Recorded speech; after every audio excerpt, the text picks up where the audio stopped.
Hello dear students of plus 2 class. Today we will start with the book 1 Geography as Fundamentals of Human Geography. This is your book 1 students and we will start from the first chapter of book 1. And the chapter 1 in the book is human geography nature and scope कि जो हमने human geography पढ़ना है उसका nature क्या है और उसका स्कोप क्या है. So students, geography is a field of study.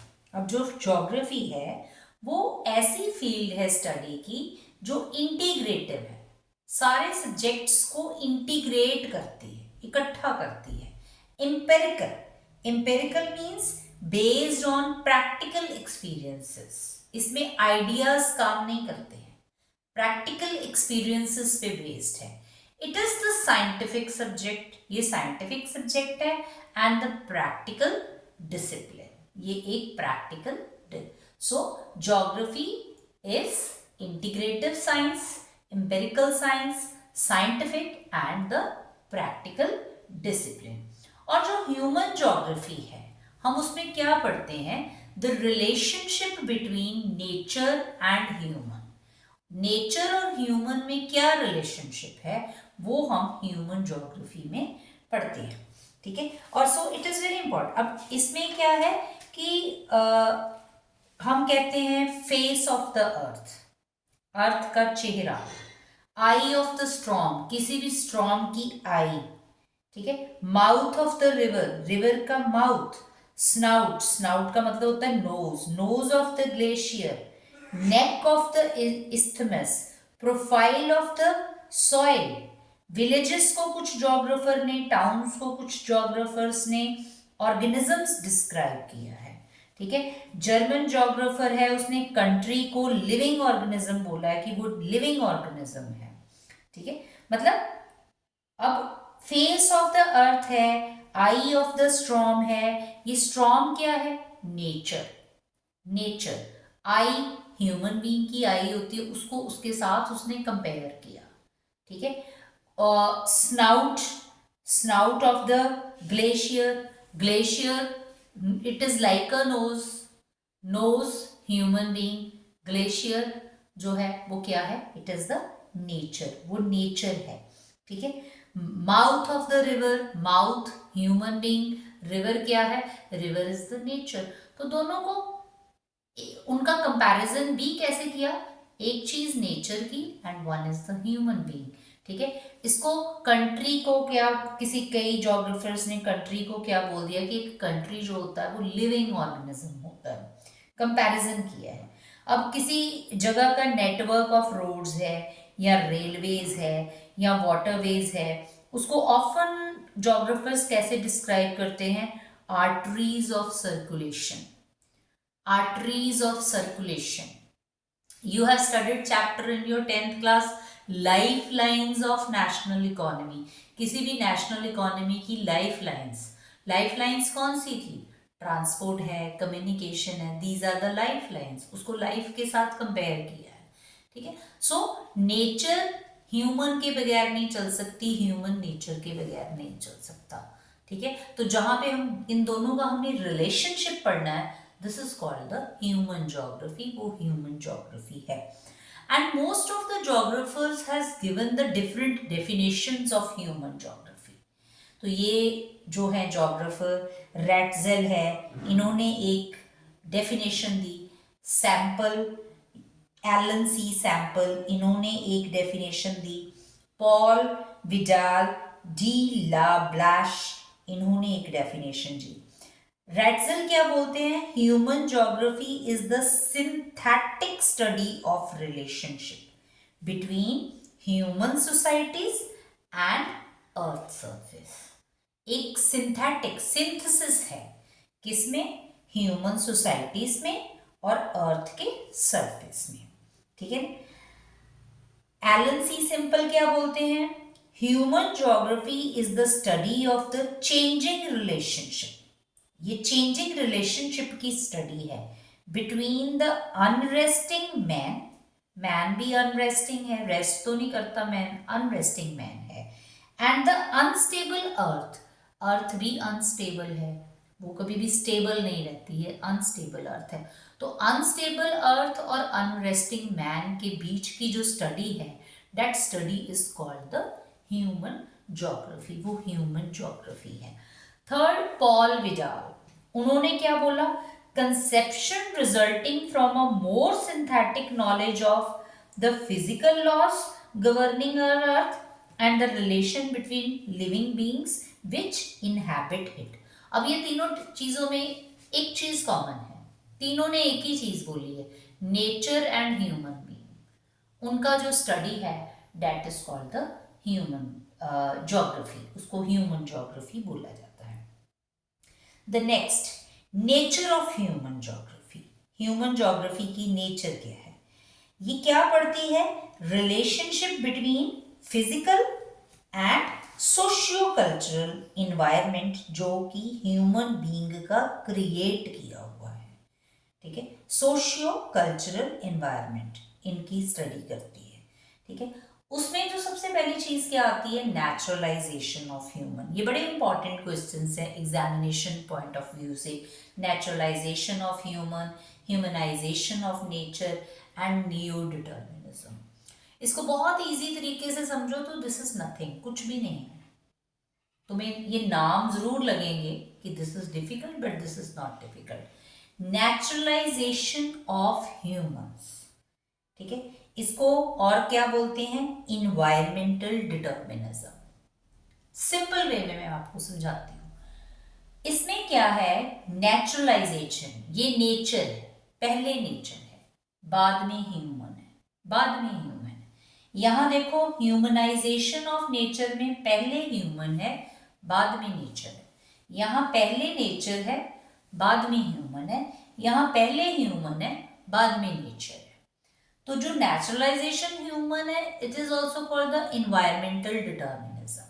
मतलब कि एक ग्रुप जोग्राफर्स का क्या कहता है कि nature is more important than human being. Human being से ज्यादा इंपॉर्टेंट क्या है, नेचर है।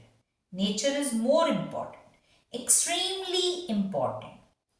टेक्नोलॉजी को डेवलप करने के लिए nature is very important. Technology loosens the shackles of environments on human beings. In the early stages of with their natural environments, humans were greatly influenced by it. ठीक है, environmental determinism में naturalized human who listened to nature. जो human being है वो किसको सुनता है, nature को सुनता है।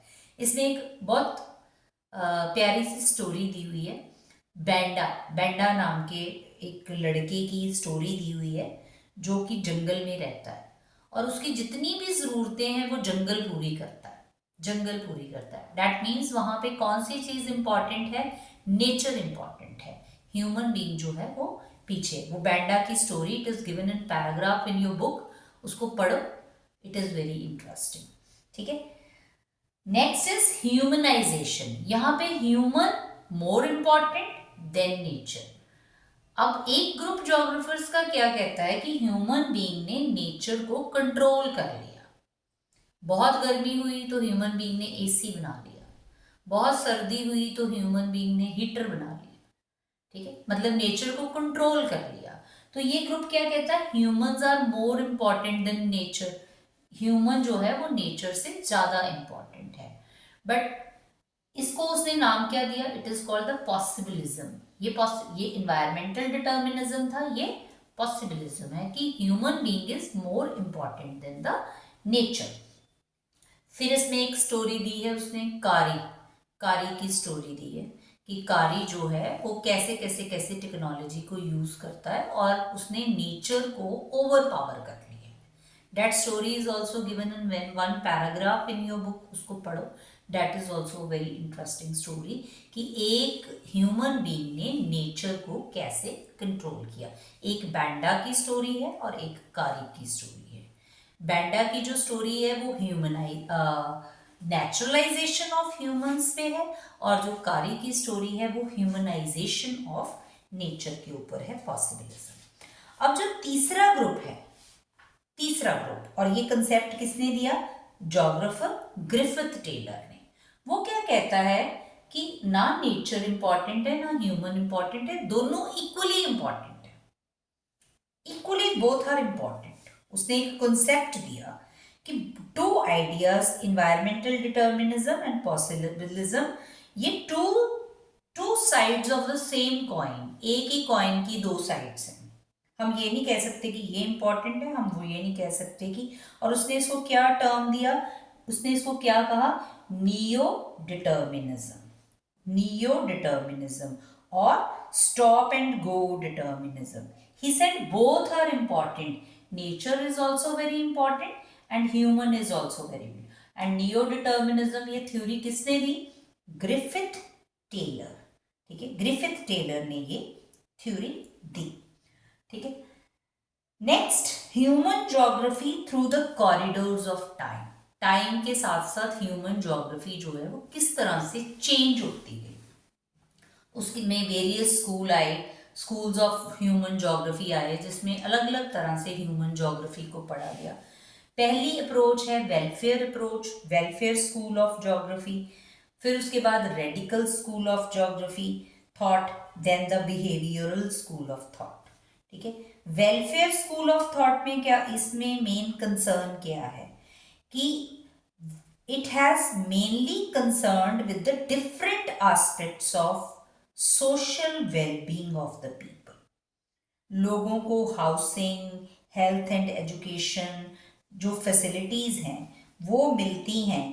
Geographers have already introduced as the paper of social well-beings in the postgraduate curriculum कि जितनी ज़्यादा हम वेलफेयर लोगों की करते हैं, that is called the human geography, वो ह्यूमन ज्योग्राफी है। रेडिकल स्कूल ऑफ थॉट, इसको मार्क्सियन थ्योरी भी बोलते हैं। इसमें क्या एक्सप्लेन किया गया?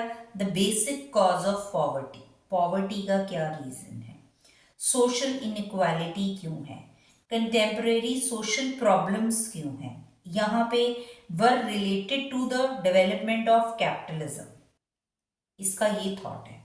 Behavioural school, it has laid great emphasis on the lived experience and also on the perception of space by social categories. ठीक है, with the time ज्योग्राफी का जो पढ़ने का सब्जेक्ट मैटर है वो चेंज होता गया। तो वो टाइम पीरियड्स का आपके बुक में एक टेबल दिया हुआ है। अर्ली कॉलोनियल पीरियड, उसमें अप्रोच क्या थी? Exploration and description. ठीक है, उसके फीचर्स में क्या है कि उसमें हमने पढ़ना क्या है। फिर उसके बाद लेटर कॉलोनियल पीरियड आया, उसमें हमने क्या किया? Regional analysis. फिर 1930 through the inter war period, areal differentiation. फिर 1950 से 1960 स्पेशियल ऑर्गेनाइजेशन। फिर 1970 में ये तीनों स्कूल आए, ह्यूमनिस्टिक, रेडिकल एंड बिहेवियरल। और 1990 post modernism in the geography. मतलब कि geography with human geography with the passage of time कैसे कैसे कैसे कैसे चेंज होती गई। Now the last, human geography के सिस्टर डिसिप्लिन्स कौन से हैं? सिस्टर्स डिसिप्लिन कौन कौन से सब्जेक्ट के साथ इसको आप कोरिलेट कर सकते हो? सोशल साइंस के कौन कौन से सब्जेक्ट्स हैं जिसके साथ आप इस ह्यूमन ज्योग्राफी को कोरिलेट कर सकते हो? सोशल ज्योग्राफी है मेन फील्ड, सोशल ज्योग्राफी। इसमें आपने पढ़ना क्या है? Behavioural geography, geography of social wellbeing, geography of leisure, cultural geography. अब आप जब बिहेवियरल किसी का बिहेवियर पढ़ते हो तो वो भी ज्योग्राफी है, पर हम उसको बोलते क्या है? Psychology. It is called the psychology, वो साइकोलॉजी है, ब्रांच चेंज हो गई। इसका मतलब psychology is the sister branch of geography, geography की वो एक सिस्टर ब्रांच है। ठीक है, देन हमने पढ़ना है ज्योग्राफी ऑफ सोशल वेलबींग, तो सब्जेक्ट कौन सा आ जाएगा? वेलफेयर इकोनॉमिक्स, इकोनॉमिक्स आ जाएगी। हमने ज्योग्राफी ऑफ लेजर पढ़ना है, सब्जेक्ट कौन सा आ जाएगा? सोशियोलॉजी। हमने कल्चर पढ़ना है तो सब्जेक्ट कौन सा आ जाएगा? एंथ्रोपोलॉजी आ जाएगी। हमने जेंडर ज्योग्राफी पढ़नी है तो वुमेन स्टडीज आ जाएगी। हमने हिस्टोरिकल ज्योग्राफी पढ़नी है तो हिस्ट्री आ जाएगी।